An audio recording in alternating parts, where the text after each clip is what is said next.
history then? Well, Mrs. Cann, GCSE History teaches you all sorts of skills, argument, debate. We can look at how modern life has been created, how things are relevant, and for me the best thing is really interesting. Yeah, I can imagine it is really interesting. And I suspect you do skills of analysis, you'd have things like research skills, everything that's really relevant in the modern world. Even though it's about the past, it's definitely very, very about today and going forward in the future. So what topics do we study then? Well, the best thing about it's got real variety of topics. In year 10, we would start with Britain, Health and the People, which sounds a bit of an odd thing to do because we're not all going to be doctors, but it's a way to look at how we've made progress, and we've always made progress. Sometimes we go backwards. Sometimes wars actually really help things. Without World War II, we wouldn't have penicillin. Yeah, that's very true. And if we think about it, I mean, talking about being relevant, what about vaccines in modern day pandemics? Then we move on to Elizabethan England.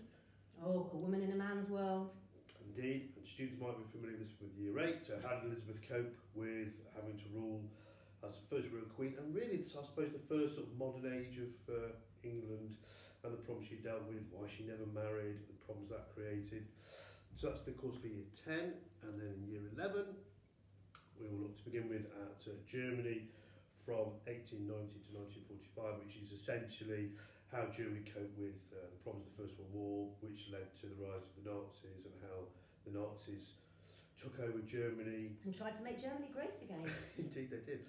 And how that's quite frightening really, because really Hitler almost bluffed his way into power and then took advantage of it, and all the horrors of the Second World War. And then to finish off this course, Confidence and Tension, which actually goes quite well with that one, as you can see, because they overlap quite a lot. So this is really how the world coped or didn't cope with the after effects of the First World War. So trying to create peace. Indeed. So how's it examined, Mrs. Cann? Is there any coursework? There's no coursework, no. It's all examined in actual exams. So there are 2 papers, both 2 hours long. Okay, great. Well, if you've got any questions, ask your history teacher. Thank you.